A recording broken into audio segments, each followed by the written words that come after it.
when we are in that dark place, that place of death and loss, a new degree of helplessness, of nakedness, seems to be required of us. We feel forsaken, and we grow more and more bare. We are stripped down, reduced to tears, and we will not be comforted. We move into the tragic sense that we have in common with all human beings, for we are destined to walk in both the darkness and in the light. And if this is indeed the nature of our living, if in fact the light exists only in relation to and in counterpoint with the dark, how is it we are to live, to endure during the dark times?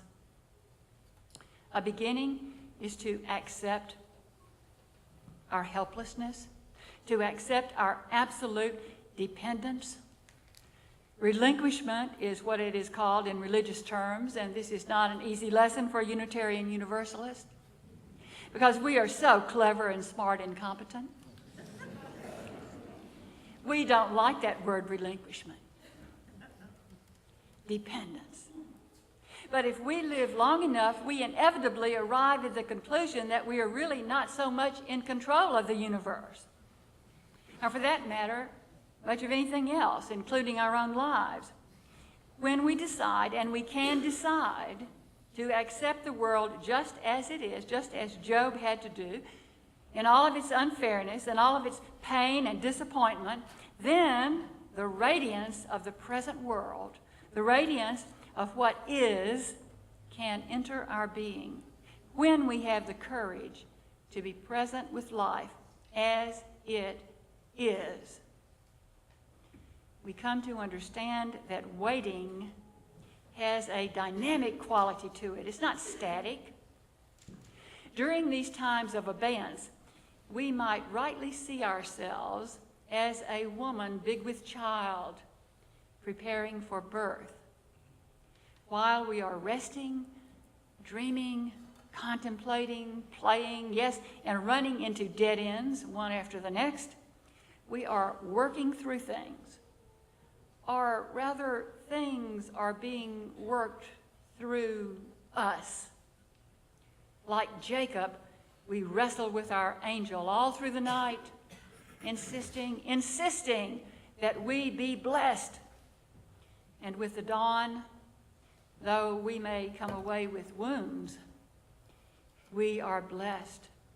We have been faithful, and we are blessed. The bridge from the dark to the light is compassion. It's something we gain only by giving up, giving in, by allowing the dark to penetrate to the depths of our very being. It's interesting to note that when we completely let go of hope, when we completely invite our fear, then a great tenderness emerges from within. A tenderness towards life itself, towards others, towards ourselves. We understand that we are a fish caught on a hook, and yet it is our hook, our life, and we really can't ask it to be other than what it is.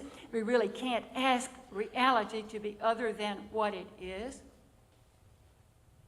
When we get to that place, we give up our pride, our comparisons, our excessive wanting, the distinctions and the destinations that formerly seemed so important.